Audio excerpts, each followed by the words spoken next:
Bonjour et bienvenue. Alors, aujourd'hui, on se lance dans un exercice assez... Stratégique. Ah oui, hein? Notre mission, c'est de regarder de très près le calendrier 2026.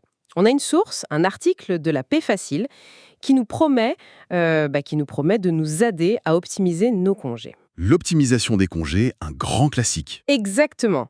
Et il paraît que 2026, c'est une année en or pour ça. La plupart des jours fériés tombent en pleine semaine, donc l'idée, c'est d'aller chercher les meilleures stratégies possibles. Absolument.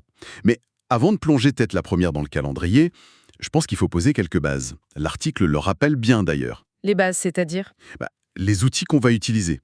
On parle de congés payés, les CP évidemment, mais surtout des RTT.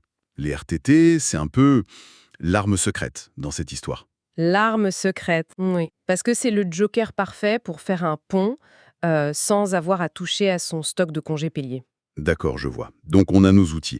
Et pour les jours fériés en eux-mêmes, au fond, ils sont tous pareils, légalement parlant, non. Alors ça, c'est une très bonne question et c'est souvent une erreur qu'on fait. L'article est très clair là-dessus. Non, pas du tout. Ah bon? En fait, il n'y a que le 1er mai qui est obligatoirement chômé et payé pour tout le monde. Pour tous les autres, eh bien, tout va dépendre de la convention collective ou des accords dans l'entreprise. D'accord, donc c'est la première chose à vérifier en fait. C'est ça, avant même de commencer à rêver. Bon, alors allons-y, rêvons un peu.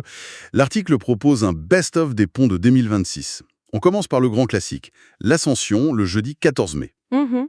On pose le vendredi 15 et hop, 4 jours de repos. Le classique, oui, et donc le plus demandé. C'est vraiment celui où il faut s'y prendre en avance. On a tous ce collègue qui, en janvier, a déjà posé ses ponts de mai. Il faut devenir ce collègue. Exactement. Bien noté. Même logique pour le 14 juillet, qui tombe un mardi. On pose le lundi 13 et on a de nouveau 4 jours.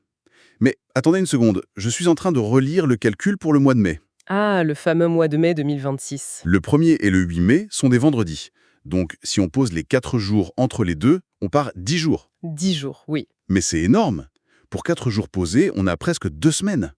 Là, ce n'est plus de l'optimisation, c'est de l'art. C'est exactement ça, ce que l'article appelle le méga-viaduc.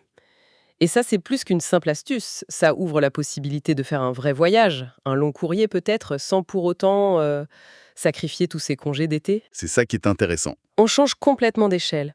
On n'est plus sur le 1 jour pesé pour 4 jours de repos. Même en novembre, le 11 tombe un mercredi, on pose 2 jours et on a 5 jours de repos. C'est très efficace. Et cette stratégie, elle s'applique partout en France ou est-ce que... Je vois que l'article mentionne une petite particularité. Bien vu. Oui, il y a une exception, ou plutôt un avantage pour certains. C'est le cas de l'Alsace-Moselle. D'accord. Eux, ils ont 2 jours fériés de plus. Et en 2026, le vendredi saint, le 3 avril, leur permet d'avoir un week-end de Pâques de 4 jours sans poser un seul congé. Ah oui, c'est un avantage non négligeable. Carrément. Par contre, pour leur autre jour, la Saint-Étienne, le 26 décembre, eh bien, il tombe un samedi cette année-là. Donc, pour la plupart des gens, l'impact est nul. Bon, donc si on résume, l'année 2026 est vraiment une année à marquer d'une pierre blanche. Le mois de mai est incroyable, mais il y a des opportunités un peu partout. Tout à fait. Et le conseil numéro 1 de l'article, c'est anticiper. Vraiment s'y prendre le plus tôt possible. Et bien sûr, vérifier les règles spécifiques à son entreprise. C'est la clé. Et ça m'amène à une dernière réflexion, en fait.